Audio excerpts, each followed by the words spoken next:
arreganhar os dentes de Adão. Imagina que o dente de Adão arreganhou quando ele olhou. Ele passou lá aquele tempo todinho vendo o leão e a leoa, o gato e a gatinha, o cachorro e a cachorrinha. Ele via o que eles faziam. E ele não era bobo nem nada, porque ele era o homem mais sábio do mundo naquela época, mesmo porque ele era o único. Então, ele sabia direitinho o que aqueles camaradas estavam fazendo. E quando ele olhou para Eva, imagina que ele viu.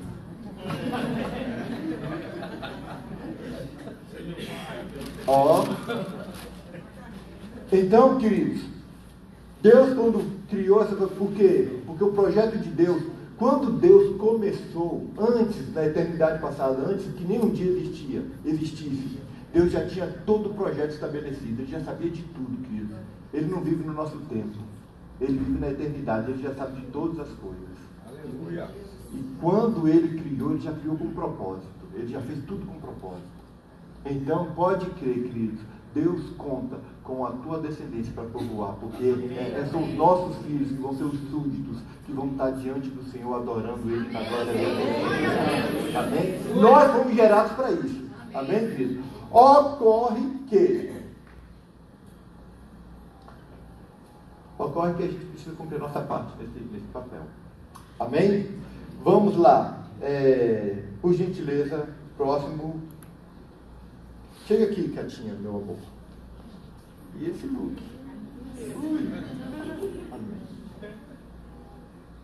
Deixa eu trabalhar uma ideia aqui com vocês. Vai dar microfonia, mas vai ter que dar, porque eu preciso.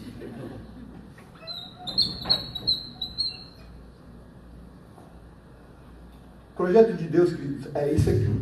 Pode ser coisa de com força, né? O projeto de Deus é isso aqui. Homem e mulher. Marido e esposa, proteção para os filhos. O projeto de Deus, que o filhote do homem é o bichinho mais dependente que tem. Tem uns que são tão dependentes que hoje em dia está batendo bala, dinheiro, 40 anos e ainda está mamando. Então, as criaturas que é terrível, né? Mas é aquilo. Só que o projeto que Deus estabeleceu, querido, é assim. O homem, ele precisa estar bem firmado nela. Um homem sozinho, ele nunca vai conseguir ser o pai que ele foi chamado a ser. Sabe por quê? Porque, fica assim, de mão para cima, abaixo, tá? Porque Deus tirou do homem virtudes e colocou na mulher. E sem a mulher, o homem não é mais completo, o homem está incompleto. Ele não vai conseguir ser o que ele foi chamado a ser. O homem depende da mulher para ele ser o homem que ele foi chamado a ser. E a mulher também depende do homem. Agora você pode baixar o ficar aqui. A mulher também depende do homem para ser a mãe. A gente vê muito aqui, em especial na nossa cultura tem uma tendência de idolatrar a figura feminina, a figura materna. E a gente vê muitas pessoas falando assim: minha mãe foi um pai e uma mãe, minha mãe é uma guerreira. Amém. Tem muita mulher que é muito guerreira mesmo, porque tem um monte de cabra safado que faz e sai fora. Mas não se engane, uma mãe, por mais guerreira que seja, por mais batalhadora que seja, ela nunca vai conseguir ser pai e mãe. Nunca. Sabe por quê? Porque tem coisas que Deus tirou de Adão e ficou em Eva. Mas tem outras coisas que ficou na Eva. E tem coisas que ficou no Adão. E sozinho, sem o outro, eles são incompletos, são imperfeitos. Estão me entendendo, queridos? Então, para nós conseguir cumprir o propósito de Deus, que é povoar o céu, que é gerar uma descendência para o Senhor, primeira coisa que a gente precisa compreender, queridos, eu preciso permanecer no meu casamento. Amém? Amém. Então vamos lá. Próximo aí, por favor. Vejam, nós vamos trabalhar, o conceito que nós vamos trabalhar aqui é o conceito de fonte. Amém? Vamos lá um pouquinho, vamos trabalhar aqui. Como um rio, Provérbios 5, de 15 a 19. Diz assim: portanto, bebe a água da tua própria fonte, sacia tua sede com as águas que brotam do teu próprio poço. Por que deixar que teus ribeiros transbordem pelas ruas e as tuas fontes pelas praças?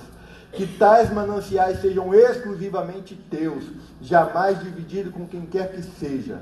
Bendita seja a tua fonte, alegra-te sobremaneira com a tua esposa, sê feliz com a moça com quem casaste, gazela ardorosa, corça graciosa, que os seios da tua esposa sempre te fartem de prazer e o seu amor te extasie de carinhos todos os dias da tua vida. Diga amém. Amém. Agora só para os homens, diga assim, todos, só os homens, diga todos os dias da tua vida. Agora os homens, de novo, diga assim, todos os dias da tua vida. Agora coloca a mão na cabeça da sua esposa e chega no ouvido dela e fala carinhosamente: assim diz a palavra do Senhor. Todos os dias da tua vida. Fala, Jeová. Amém? Diga assim, amém. Amém. Glória a Deus. Todos os dias da tua vida. Queridos, os franceses são tão bíblicos. Os franceses são tão bíblicos, que eles cumprem isso aí cabalmente. É 3 vezes por dia, todos os dias. É a média mundial mais, né? Mas não é aqui que eu quero chegar, não, querido. Isso aqui é só para a gente não perder a oportunidade de profetizar. A gente tem que profetizar, amém, querido? Amém. Pois bem, mas vejam, queridos, é óbvio, eu entendo que esse texto aqui, ele está falando de uma maneira alegórica, ele está falando de uma maneira poética, mas eu quero que você compreenda, do teu amor, do teu relacionamento, o relacionamento entre você e a tua esposa, o carinho, a ternura, a vivência familiar, flui algo que os teus descendentes vão beber. Amém? Da tua vida, do teu relacionamento, do teu carinho, da ternura entre vocês, daquilo que vocês são, naturalmente flui, e tem uma coisa que flui e vai longe. Aquilo que vocês vivem, aquilo que vocês compartilham dentro de casa, os teus filhos vão beber disso, os seus netos vão beber disso, os seus bisnetos vão beber disso. E dependendo, queridos, da maneira como vocês se comportam dentro de casa, até 1000 gerações vão beber daquilo que vocês provam. Amém? Sabe, ontem a Catinha estava ministrando e ela falou um pouquinho acerca da nossa filha Gabriela, né? E ela hoje me cutucou cedo e falou: Neguinho, eu esqueci de falar, e você tem que falar, que os nossos filhos têm opção. Nossos filhos, eles têm liberdade de optar. Eles têm liberdade de optar, querido. Não quer dizer assim, necessariamente que você vai viver uma vida de piedade, que seus filhos necessariamente vão ser piedosos também. Eles têm liberdade, eles têm livre-arbítrio. E chega na adolescência, a cabeça deles dá um nó e eles procuram o caminho que eles vão andar. Mas no dia que nossa filha começou a dar trabalho, ela deu um trabalhinho bom, graças a Deus. Eu vindiquei algo diante do Senhor. Eu lembro, queridos, do meu avô de joelhos orando pelos filhos e pelos netos. Meus 2 avós, paterno e materno. Eu lembro deles de joelhos orando pelos filhos e pelos netos. Eu lembro dos meus pais orando por nós. Meus pais, eles oram por nós todos os dias. Eles oram por nós. Minha mãe faz questão de nunca me deixar esquecer. Eu oro por vocês todo dia. Eu oro por vocês, pelos seus filhos, pelos seus netos, todos os dias. E no dia da luta, no dia mal, eu cheguei diante do Senhor e eu falei assim: Senhor, a tua palavra declara que o Senhor faz misericórdia. Até 1000 gerações aqueles que te amam. Eu preciso que o Senhor te levante no favor. E quando eu vindiquei isso diante do Senhor, sabe qual foi a resposta dele? Ele falou assim: senta e assiste, porque eu estou me levantando para trabalhar. Pode aplaudir o Senhor, querido.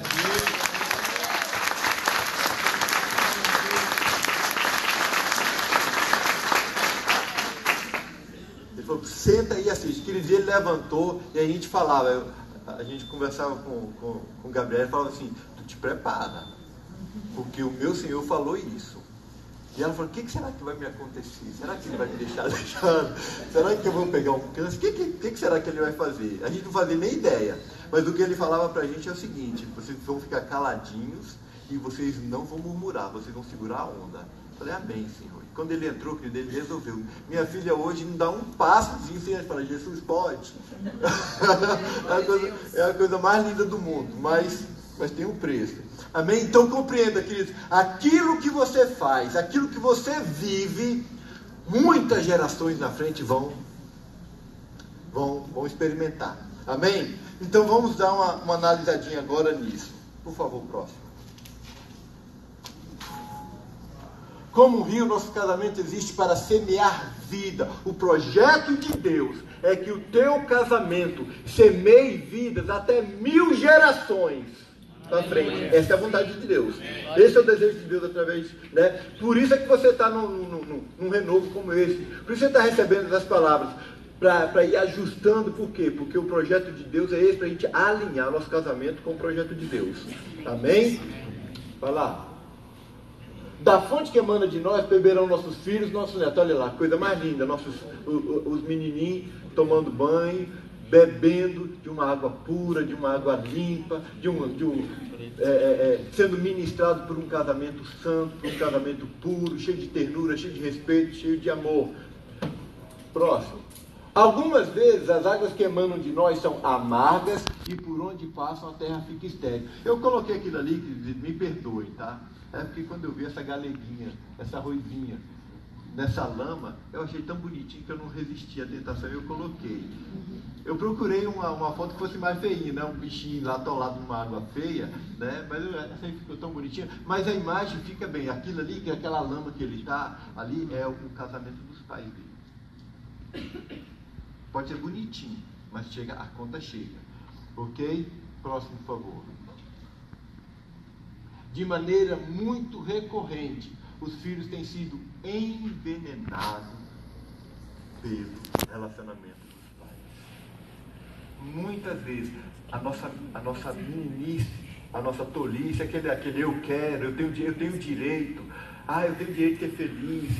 Será que eu não tenho direito nem de jogar uma bola? Será que eu não tenho direito nem de comprar um sapato novo? Aquele monte, essas meninices que a gente tem e o pau quebra dentro de casa.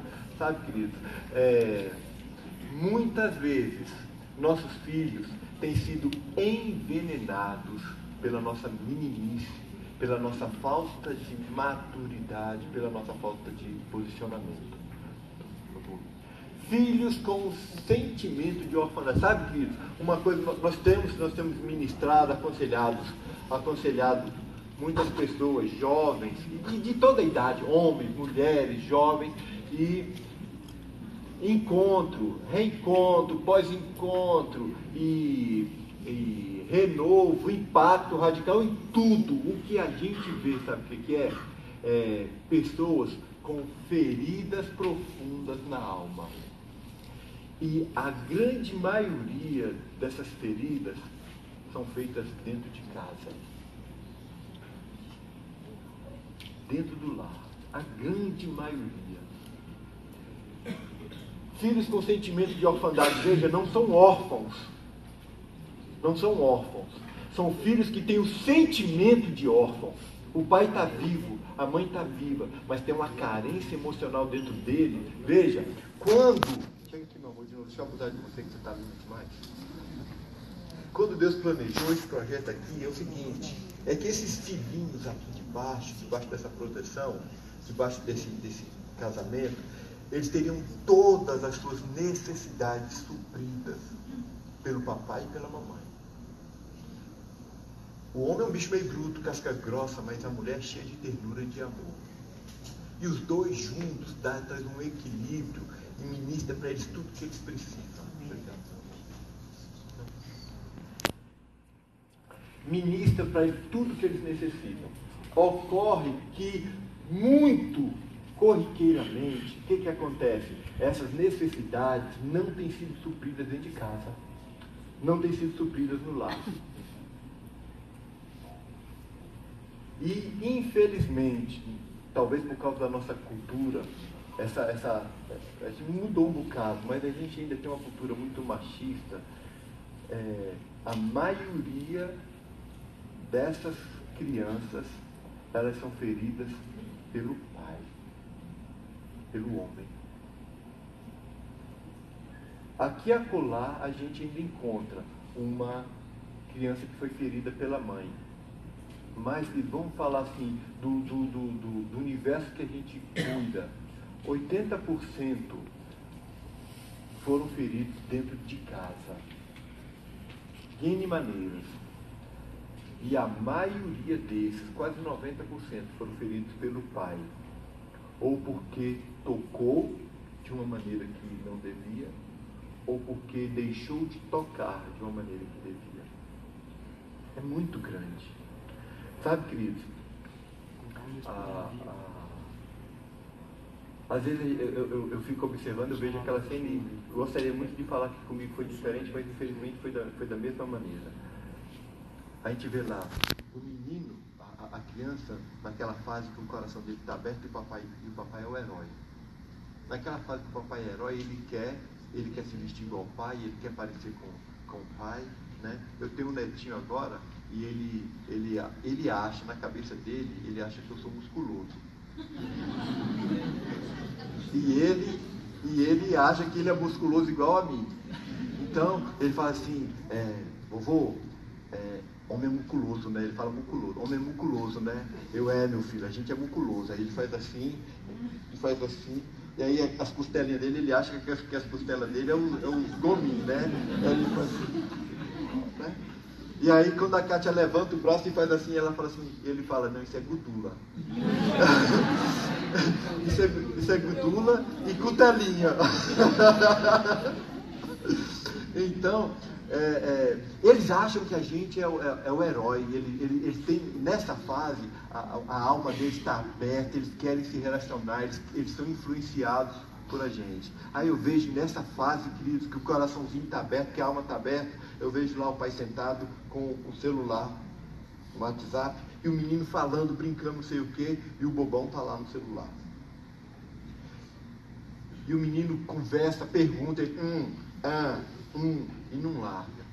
Mas ele não sabe, o tolinho não sabe que essa fase passa. E daí a pouco ele já não tem mais o pai como herói, não tem mais o pai como referencial. A menina está lá carente de abraço, carente de beijo, carente de cheiro, e o camarada está lá. Ou então olhando, assistindo televisão, assistindo futebol. E a menina está lá em volta dele. E ele não dá atenção. Muito preocupado com o seu direito de jogar bola, muito preocupado com o seu direito de pescar, muito preocupado com o seu tempo de descanso, porque eu trabalho o dia todo e eu preciso descansar, não sei o quê. Segura esses meninos aí, deixa eu descansar um pouquinho. Amém, querido. Você vai... Mas a verdade é o seguinte, se você descansa enquanto teu filho é pequeno, quando teu filho estiver adulto, você vai ter uma canseira retada. Agora, se você investe, e se você se cansa bastante enquanto você é jovem, tem vigor, e teus filhos estão novinhos, quando eles estiverem grandes, você estiver velhinho, cansado, você vai ter descanso. A verdade é que a gente descansa muito quando nossos filhos são pequenos. E depois que eles estão grandes, querida, a gente não descansa mais. Aí já ora, vai chorar, vai orar, vai para o monte, né? Porque o seu tempo de descansar passou. Então, esses meninos têm sido feridos pela nossa omissão. Nossos filhos têm sido feridos. Então a gente encontra isso aqui, filhos com sentimento de orfandade, filhos órfãos de pais vivos. Filhos com sentimento de abandono. Veja que ele não é abandonado, mas ele se sente abandonado. De repente, na tua cabeça, e você vai entender um pouquinho. Ontem nós conversamos um pouco sobre óculos, né? Eu falei um pouquinho sobre visão, e nós vamos caminhar um pouco nisso. Na tua visão, na tua ótica, você acha que não, eu sou um bom pai, eu sou um pai presente, eu sou ativo na vida dele. É muito bom que você tenha um autoconceito a seu respeito. Mas é muito importante também que você aprenda a ler o conceito que teu filho tem a teu respeito. Porque de repente você está achando que você é a última Coca-Cola do deserto, mas teu filho está desenvolvendo sentimento de abandono. Ele não se sente amado. É esquisito esse negócio, é complexo, é esquisito mesmo, né? Às vezes a gente ama de uma maneira muito ativa e a gente não consegue compreender por que é que a esposa não se sente amada. A gente ama de maneira muito ativa e não consegue compreender por que os filhos não se sentem amados.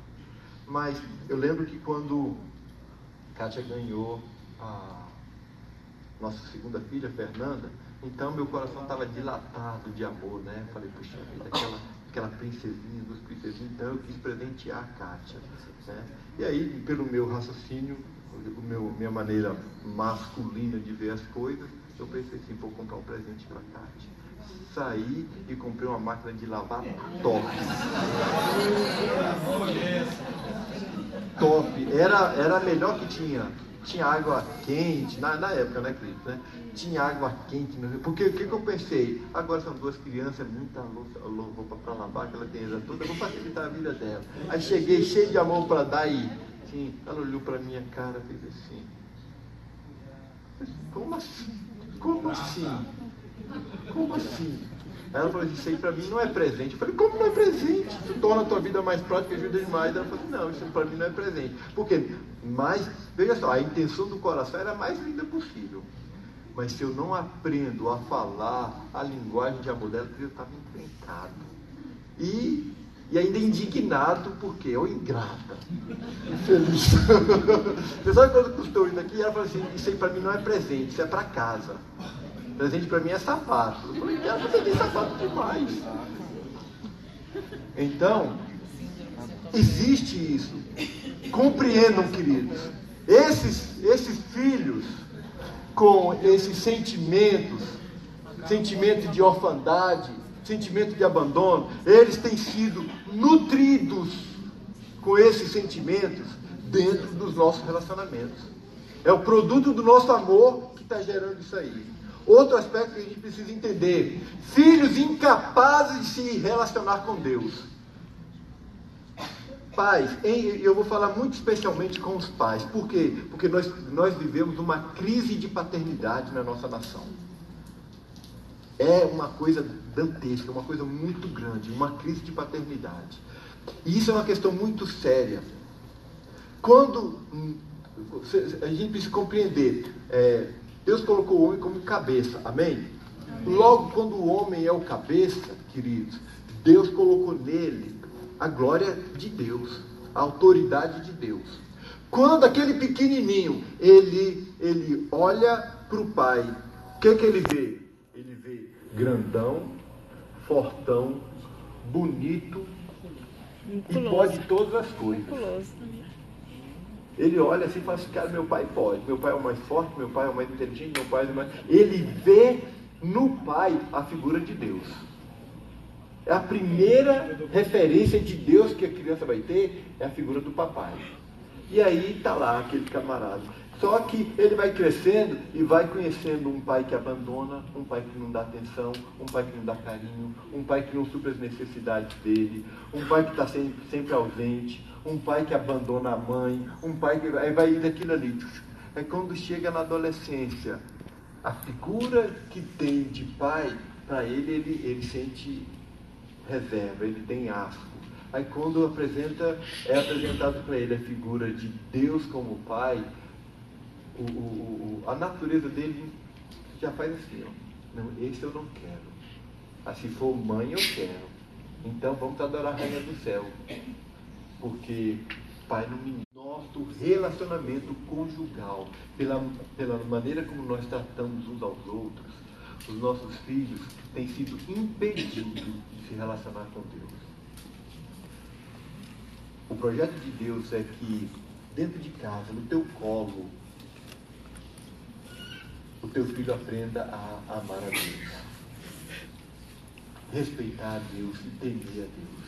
Amém? Isso é muito lindo, é muito lindo. Deus confiou algo muito precioso para a gente. Deus nos confiou o Evangelho. E o Evangelho é isso, querido. Cara, se você não consegue levar o teu filho a Jesus, Por que você está gastando tempo andando atrás de perdido lá fora? Se você não consegue conduzir os seus filhos a Deus. Primeiro, nosso foco primeiro tem que ser nossos filhos. E o marido, nosso foco primeiro tem que ser, primeiro de tudo, tem que ser a esposa. Primeiro de tudo é a esposa. Depois, os nossos filhos. Aí depois, querido, olha qual foi, quando você vai ler lá acerca do pastor, o que é exigido do pastor? Primeira coisa, seja marido de uma só mulher. E que tenha os seus filhos sujeitos a si. Por quê, querido? Porque esse é o princípio, isso é o básico. Amém? Amém? Então a gente precisa atentar, porque muitas vezes nossos filhos têm sido envenenados pela nossa meninice no nosso relacionamento. Vamos lá? Ok. Então, vamos trabalhar. A gente precisa trabalhar em 2 pontos. Se, por um lado, eu sou uma fonte, meu relacionamento é uma fonte que flui, por um outro lado, querido, eu estou sendo alimentado por uma fonte que precedeu. Tem um rio que jorra lá de trás que passa por mim. Teve uma vez que eu fui me banhar no rio em que meu pai se banhava quando menino. Eu estive lá no Espírito Santo e tomei banho num rio, num córregozinho que se chama Alto Muniz. É o mesmo rio que meu pai banhava quando menino. Então lá tinha uns buracos, eu entrei nos buracos e fiquei imaginando que, cara, meu pai banhava nesse rio aqui, nesse buraco, quando ele era menino, porque era próximo da fazenda onde ele se criou. Só que esse rio, ele tinha uma característica. Ele, não sei se é porque lá tem muito, com certeza é isso, tem muito minério de ferro. A água tem um cheiro muito forte de ferrugem. Gosto de ferrugem, você toma banho, sua roupa fica amarelada, sua pele fica amarelada, é muito forte, né? E por onde aquela água passa, ela vai sedimentando aquele amarelão e não tem jeito. Às vezes, querido, o que acontece com você é o seguinte, o relacionamento dos seus pais, o relacionamento dos seus avós, o relacionamento dos seus bisavós, então existia problemas morais, existia quebra de princípios, e por causa dessas quebras de princípios, queridos, isso é inegociável, você creia, você não creia, isso é uma lei que Deus estabeleceu. Ele visita a iniquidade dos pais, dos filhos até a 3ª e 4ª geração. Não tem como. Então, se teus pais lá atrás, se seus avós, se seus bisavós quebraram princípios, essa água vai passar por você. Não tem como não passar. E às vezes você vê a situação, você se vê dentro de um relacionamento que vocês temem a Deus, amam a Deus, procuram fazer tudo certinho. Aí você começa a ver teu filho andando por caminhos que não são aqueles caminhos que você ensinou. Você fala, mas de onde é que está vindo isso? Não necessariamente está vindo de você. Talvez esteja vindo lá de trás, dos seus pais, dos seus avós, dos seus bisavós. Mas o cuidado com seus filhos, Deus confiou a quem? O cuidado com seus filhos, Deus confiou a quem? A nós. Então, se tem um problema lá atrás, e eu tenho consciência desse problema, não estou falando agora que você vai ter que ficar procurando chifre na cabeça de cavalo. Mas existem algumas coisas que são notórias. São maldições. Você percebe que é maldição. Você percebe que aquilo ali é algo que é recorrente, você identifica. Você sabe que na vida dos seus pais, na vida dos seus avós, houve divórcio, houve quebra de aliança, houve quebra de princípios, e você tem conhecimento. Então, querido, isso aí precisa ser tratado. Como é que a gente trata essas coisas? A gente precisa salgar essa fonte. Como é que salga essas fontes num caso como esse? Porque nós precisamos tratar essas coisas, né? A fonte, que são os nossos pais, nossos avós, aqueles que têm conhecimento, e a gente vê isso muito claramente na palavra de Deus. Nós precisamos nos arrepender pelos nossos pais, nós precisamos confessar a iniquidade dos nossos pais.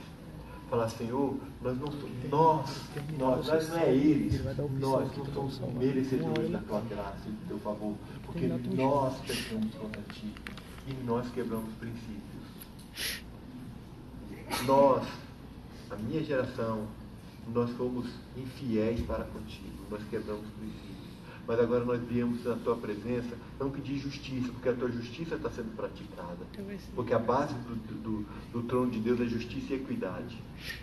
A tua justiça tem sido feita, nós viemos na tua presença pedir misericórdia. Tem misericórdia de nós. Perdoa a nossa iniquidade e passa o sangue de Jesus sobre esse pecado que agora nós estamos confessando. É preciso salgar essa fonte para que não se perpetue a iniquidade dos nossos filhos. Quem está me entendendo, diga amém. Amém. Você percebe, se você percebe isso, querido, se você sabe que você lida com essas questões geracionais, você sabe que tem, e óbvio, é muito provável que tenha problemas geracionais, então, tá, procure teu pastor, procure teu líder, conversa com ele, fala, olha, nós precisamos sanear algumas coisas na nossa vida, tanto na vida da descendência, da ascendência do marido, como na ascendência da esposa. Precisamos sanear algumas coisas. Procura teu pastor, pede direção, ele vai ser usado pelo Senhor, ele vai te orientar com relação a isso. Né? Para isso, hoje nós temos o trabalho da IFOL. O trabalho da IFOL é maravilhoso para trabalhar libertação com relação a essas questões. Talvez na tua cabeça você comece a pensar assim, mas aí isso é uma viagem, porque a palavra de Deus declara que Jesus levou sobre si as nossas maldições. É verdade, você tem toda a razão. Jesus levou sobre si as nossas maldições. Jesus também levou sobre si as nossas enfermidades. O mesmo texto de Isaías 53, que diz que ele levou sobre si as nossas maldições, também fala que ele levou sobre si as nossas enfermidades. Amém? Amém. Quem aqui já gripou depois de 2000 anos para cá? Teve alguém? Okay. Se precisa tratar da gripe, precisa tratar da maldição também. Você já viu alguém sendo curado na igreja? Amém. Já? Amém. Então veja, querido, quando Jesus nos salvou, quando nós fomos para Jesus, nós fomos salvos. Não é assim, ver um pacote completo e tudo é feito instantâneo. O teu espírito que estava morto, no momento que você recebe Jesus como Senhor e Salvador, teu espírito estava morto, ele é vivificado. E você volta a ter relacionamento com Deus. Isso é a vida. Amém, querido? Agora, a alma e a carne, você não tem uma alma nova, uma carne nova. É a antiga carne e a antiga alma, com as feridas que ela tinha. Muito embora Jesus levou sobre si as nossas maldições, nós precisamos ir a Jesus vindicar essa cura, a cura da nossa alma, assim como a gente vindica a cura da nossa eternidade. Amém? Então, você que está nesse contexto e sabe que existe essa realidade, procure teu pastor, procura tua pastora, procura teus líderes e trabalhe essas questões. Sabe por quê? Porque sanear a fonte que você recebe, o rio que passa por você, hoje é uma responsabilidade tua. Pastor, mas a palavra de Deus declara assim, a alma que pecar, essa morrerá. E a palavra de Deus diz assim, nunca mais se dirá em Israel, os pais comeram uva verde e o dente dos filhos embotaram. Amém, queridos, isso é verdade. Mas isso aí está falando que você não vai morrer por causa desse pecado. Mas não quer dizer que Satanás não tem direito de visitar a iniquidade dos teus pais até a 3ª e 4ª geração. Você não vai para o inferno por causa do pecado dos teus pais. Mas Satanás, ele tem o direito de visitar a iniquidade dos pais na vida dos filhos até a 3ª e 4ª geração. Você pode dizer amém para isso? Amém. Porque é isso que a palavra de Deus declara. Amém, queridos? Então, precisa ser saneada essa fonte. Mas o objetivo hoje aqui não é cuidar da fonte que passa por você. Nós precisamos sanear a fonte que somos nós. Amém, querido? Então, vamos lá. O que contamina a nossa fonte? O que contamina a nossa fonte? O que contamina a água que vai passar pelos nossos filhos? Próximo, por favor. O que contamina é a quebra de princípios. Quebrou o princípio, queridos, vem consequência. Pode ter certeza, a fatura vai chegar, mas cedo ou mais tarde ela chega.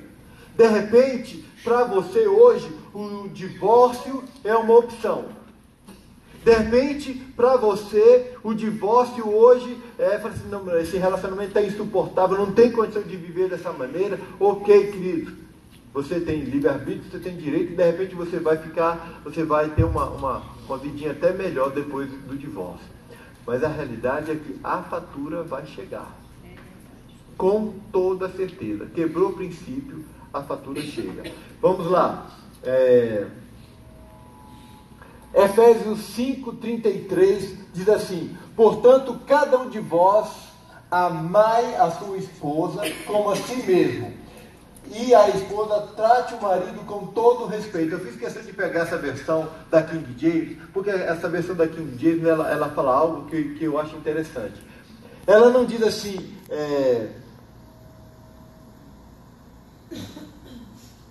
e a esposa respeite o marido. Ela diz, e a esposa trate o marido com todo o respeito. Você já observou que na Bíblia você não encontra um mandamento declarando que a mulher deve amar o marido? Já observou isso? Você não encontra, não lembro. Você lembra, pastor, de algum lugar que diz, vós esposas, amai o vosso marido? Não tem um mandamento que ordena a mulher a amar. Ordena o homem a amar. Mas ordena a mulher a respeitar o marido. Por quê? Vamos para o próximo. Ok. A quebra de aliança ocorre quando negligenciamos o nosso, dar ao nosso cônjuge aquilo que lhe é devido. Ou seja, nós estamos aqui. Eu e a Catinha, ela está lá longe, eu vou dar um desconto para ela, mas nós estamos aqui. Amém. De mão dada, nós estamos firmes. Por quê? Porque ela necessita que eu esteja nessa posição. E eu necessito que ela esteja nessa posição. Quando eu me omito de cumprir aquilo que é meu compromisso, eu estou quebrando a aliança. Às vezes a gente tem na nossa cabeça que quebra de aliança é divórcio. É separação. Mas veja, querido, o divórcio é a parte legal da separação. A palavra de Deus, muito embora algumas traduções declarem que Deus abomina o divórcio, lá em Malaquias, na verdade, o texto lá diz que Deus abomina o repúdio. O divórcio é a consequência, o problema é o repúdio. E o repúdio, querido, não é quando você divorcia. O repúdio acontece quando sua alma já está amargurada por um relacionamento terrível e você não suporta mais. Então você deixa de dar ao seu cônjuge aquilo que lhe é devido. Então no seu coração já houve o repúdio. O divórcio é apenas uma consequência. Só que ninguém acorda assim e fala assim, moleque doido, é o seguinte, acho que eu vou separar. Acho que eu vou tocar a vida. Isso não acontece. Isso aí, ontem a gente estava conversando lá, enquanto a gente esperava a chuva passar com a touquinha na cabeça, a gente estava conversando sobre algumas coisas, né? E, entre outras coisas que a gente estava conversando, estava falando acerca do suicídio. Que, às vezes, aquelas cartas de despedida que a pessoa que se suicidou, ela coloca lá algumas coisas, às vezes, assim, tão triviais, né? Umas coisas tão, rapaz, o camarada está se suicidando por causa daquilo. Não, ele não está se suicidando por causa daquilo. Aquilo ali é a gota d'água, aquilo é um transbordar. Então pingou aquilo ali, ele não suporta mais. Às vezes no casamento o que acontece é isso, sabe? A pessoa não se divorcia, não é por causa do creme dental chapiscado no espelho, depois de 30 anos, ela fala assim, cara, não aguento mais, 30 anos falando desse creme dental, ou daquela toalha molhada em cima da cama, que não folga nunca, todo dia aquela toalha molhada, né? Ou então aquela cueca na maçaneta da porta, né? Aí, depois de 25, 30 anos, a pessoa ela não divorcia, só que a soma dessas coisas todas, chega lá na ponta, a pessoa fala assim, cara, não aguento mais.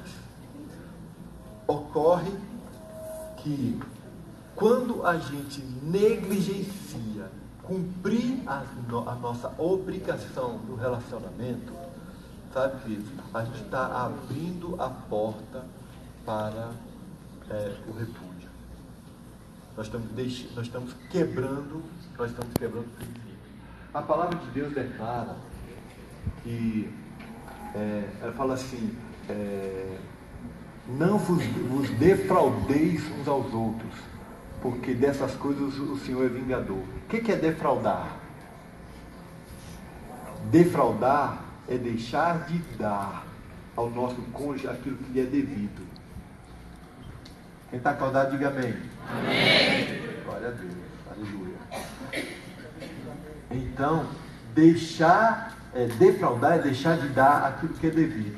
Quando você casa assim, você diz assim, prometo te amar, prometo te honrar, prometo cuidar de você, na alegria, na tristeza, aquela dinheira todinha, né? Aquilo ali são os termos da nossa aliança. Quando a gente deixa de cumprir um aspecto desse, querido, nós estamos quebrando o princípio. Nós estamos abrindo a porta para o repúdio no coração do nosso cônjuge. Deixa eu conversar sobre isso aí com você de uma maneira mais profunda. Fotógrafo, por favor, vira ali para mim, por gentileza. Ok. O que é devido à esposa? A esposa é devido e ao marido é devido respeito. Deixa eu conversar um pouco com você com relação a isso aqui.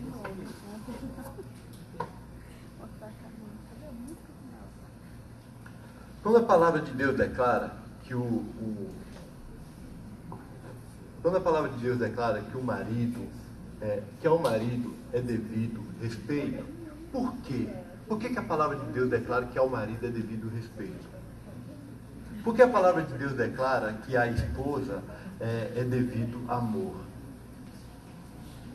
Porque o Espírito Santo, ele sabe que a esposa, ela necessita ser amada. Esposa, vira para esse cabeçudinho que está aí do teu lado e fala para ele assim: eu necessito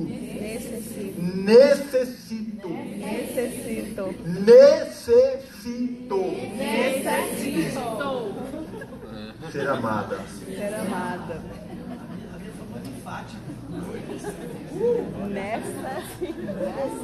Então, Deus sabe que a mulher necessita ser amada. Por isso ele colocou como mandamento. Entendam, queridos, que na palavra, lá em Efésios 5:33, quando a palavra de Deus diz assim: vós, marido, amai a vossa esposa, o verbo amar ali a palavra que é traduzida por amar é ágape. É a mesma palavra que é traduzida pelo amor de Deus. É o amor incondicional. Então ele diz assim: vós, maridos, amai incondicionalmente a sua esposa. Por quê? Porque ela necessita ser amada. Amém?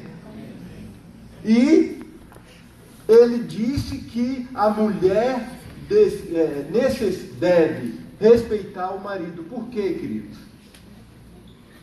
Diga assim: marido, vira para essa coisinha linda que está do teu lado. Ele fala assim: querida, a palavra de Deus diz que você deve me respeitar, porque eu necessito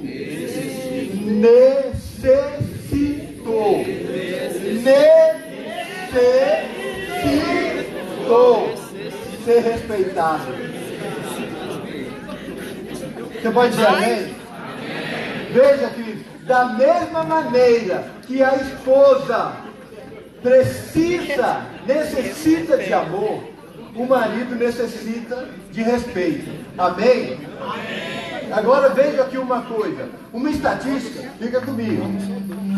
Uma estatística, muito embora aqui esse ano vai ser bom, né? Aqui com aquela janta, com esse clima e tal, né? Você pergunta assim para as esposas: quanto aqui se sentem amadas?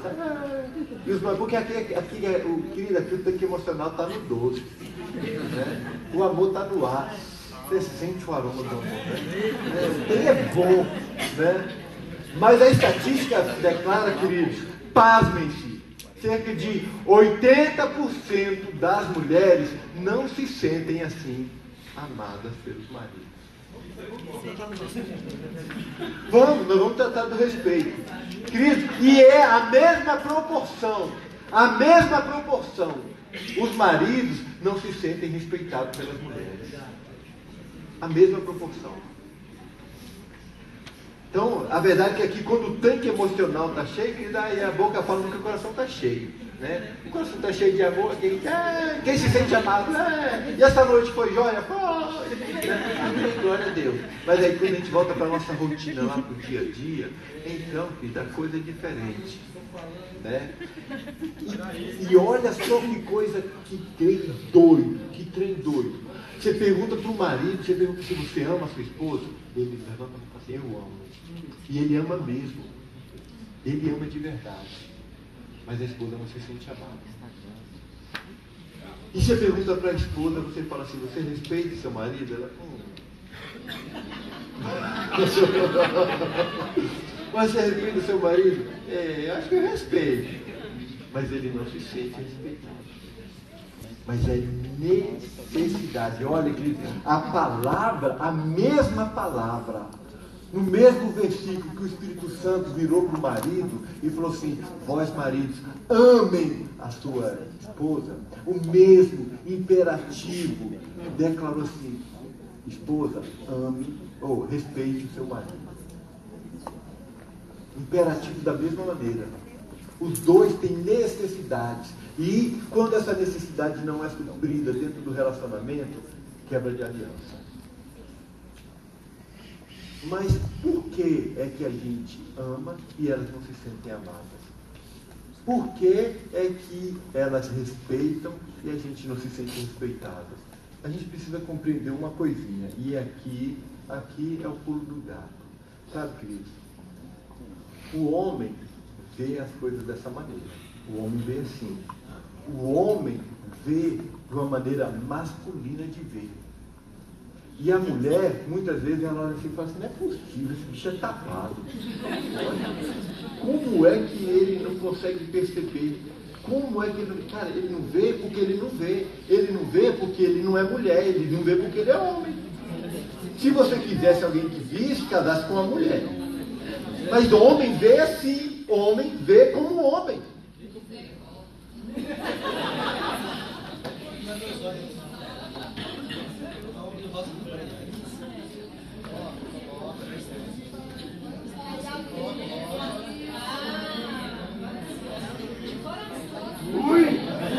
Mulher vê assim.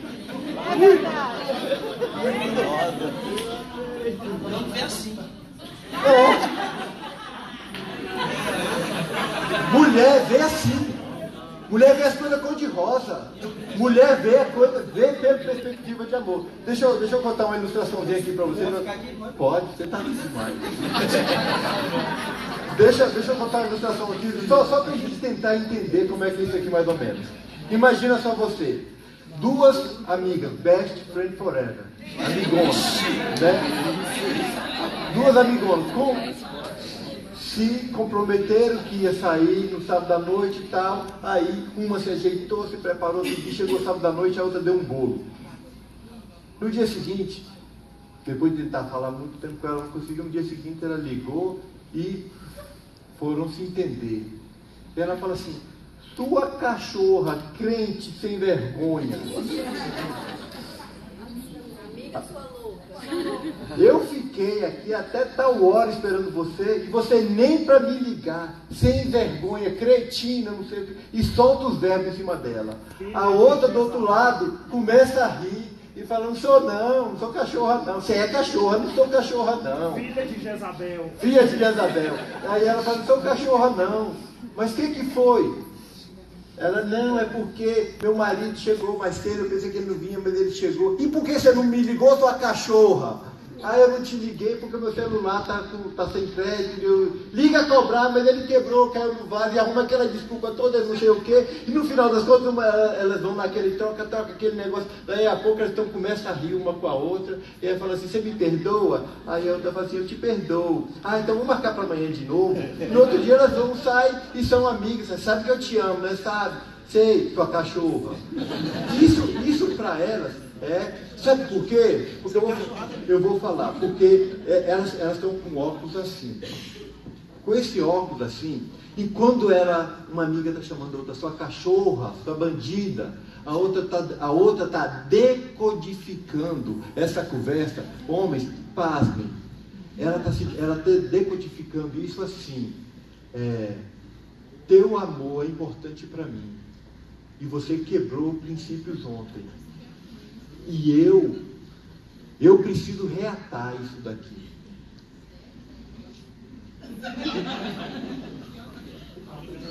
E a outra entende que ela está falando isso, ela não se magoa, ela não fica magoada. Ela entende que a amiga dela a ama e ela sabe que aquilo ali é amor. Acredita nisso? Você acredita numa conversa dessa? Mas ela entende que aquela amiga a ama e o que ela está querendo é reatar. Então ela fica naquele lá e no final das contas elas continuam best friend forever e marcam outro dia. Sabe que eu te amo, né? Eu também te amo. Agora vamos mudar essa conversa um pouquinho. Agora bota o rosa. Agora vamos mudar esse exemplo um pouquinho. Vamos mudar esse exemplo um pouquinho. Agora imagina. Aqui vem melhor. Aqui vem melhor.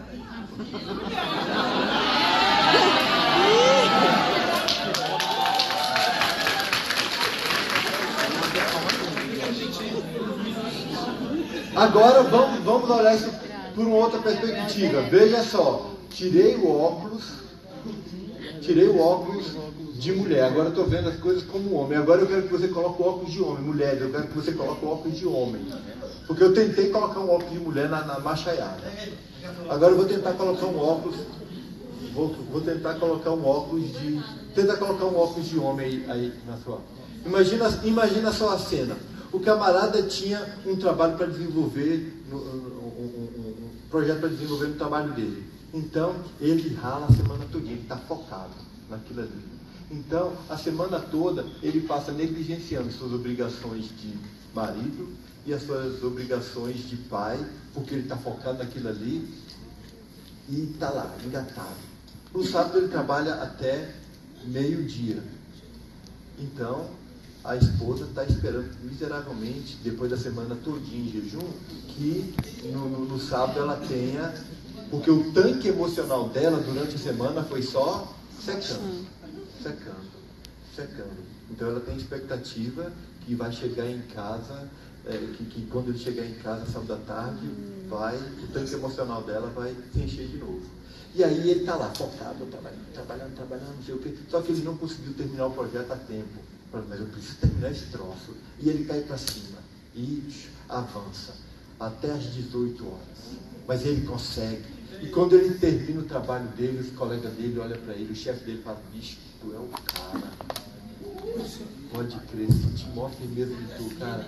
Eu não achava que você ia dar conta não, mas olha, eu tiro o chapéu para você, parabéns. E aí os colegas tudo dão aquele tapinha nas costas dele. Aí ele pensa assim, agora vou chegar em casa.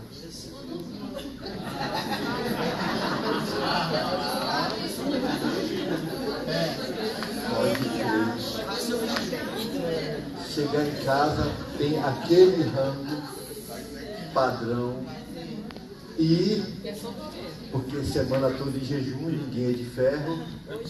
Hoje. Vê pelo óculos. Quando ele chega em casa, cadê o óculos? O óculos azul. Tem alguém, ó. Quando ele chega em casa, ele encontra alguém que está assim, com tanque emocional lá embaixo. Aí ela vira para ele e fala, Porque ela está com o tanque emocional lá embaixo, né? Ela não está se sentindo amada, ela precisa se sentir ministrada. Então ela vira para ele: seu cachorro, crente, safado, você não falou que ia chegar meio-dia? E ele já veio preparado, ele veio com aquele coraçãozão daquele tamanho assim, ele não está preparado para isso. Quando ele chega e ele recebe aquela palavra, ele encontra assim, ele fala assim, mas, e ela não dá tempo nem dele, porque te contar. Deus ele fez assim, ele colocou o músculo no homem, nos peitos, no braço, e nela, na mulher colocou na língua.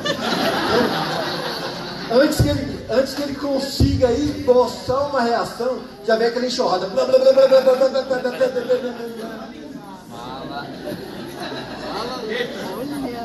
Aí o que acontece? O que acontece? Agora o óculos azul. O que acontece? Queridos, o homem ele foi preparado. A mulher, quando ela entra num negócio desse, é interessante, ela não fica nem vermelha. Você já percebeu? Ela não fica nem vermelha. O coração não dispara, não dá taquicardia. O homem é diferente. O homem é diferente. Por quê? O homem foi preparado para a batalha, para a guerra. Ele foi preparado para o pau. Então, quando ele chega em casa, relaxa aí. Quando ele chega em casa e ele encontra aquilo ali, que ele é afrontado, vem aquela pancadona nele, o que acontece? Vocês já assistiram um episódio do Homem de Ferro, que o cara só faz assim, a armadura já vem, reveste ele todinho, né? Então, quando ele chega em casa, ele recebe aquilo ali, ele já faz assim, já vem aquela armadura todinha, ele já se trava, né? E aquela armadura do Homem de Ferro com a luva de boxe, ele já fica preparado. Ela vem com aquela armadura toda dele. Como ele não consegue argumentar com ela, porque é rápido demais, o que ele faz? Ele se arma para o pau. Ele se arma para a briga. Ocorre que ele é um homem de Deus. Glória a Deus. E ele é um homem de honra. Ele não pode, muito embora ele foi preparado para lidar com a beligerância no punho, ele segura a onda dele e ele foge. E ele sai. Ele sai, mas ele sai pensando assim, porque a hora que ela começa naquele ali, ele tenta argumentar, porque eu preciso salvar alguma coisa, eu preciso salvar o almoço, ou se eu puder salvar a noite, eu tenho que salvar alguma coisa. Ele fica tentando, mas ela tá... Quando ele vê que ele não consegue salvar nada, ele fala, lascou tudo. Então o que ele faz? Ele, para não partir para o fight, porque lá fora o homem do mundo, ele parte para o fight. O que ele faz? Ele sai. Quando ele sai, queridos,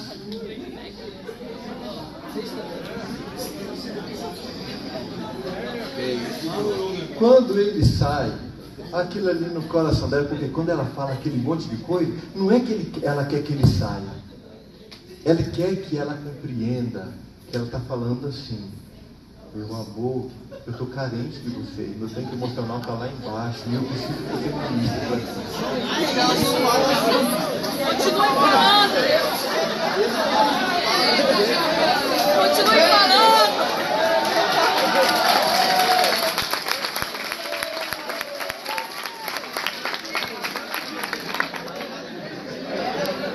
Mas entenda, isso é ela que está com esse óculos. Ela está com esse óculos. Então, quando ele vira as costas e sai, ela não vê um homem gentil e honrado que está saindo para evitar um problema maior. Ela vê um safado, salafrário, que está evitando ministrar na vida dela. Safado, ainda foge. Volta aqui. E ele, como ele já viu ir embora toda a expectativa de um final feliz, ele tá, o que rola na cabeça dele? Agora ela me paga.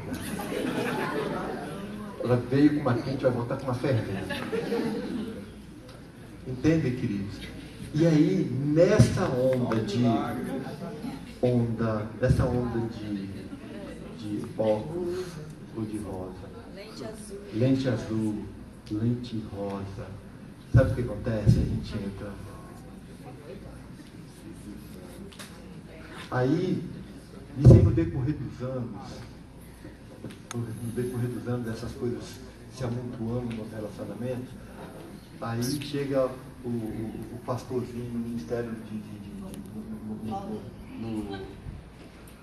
no renovo, ministrando assim, soprando, aí vira para a esposa, para você e fala assim: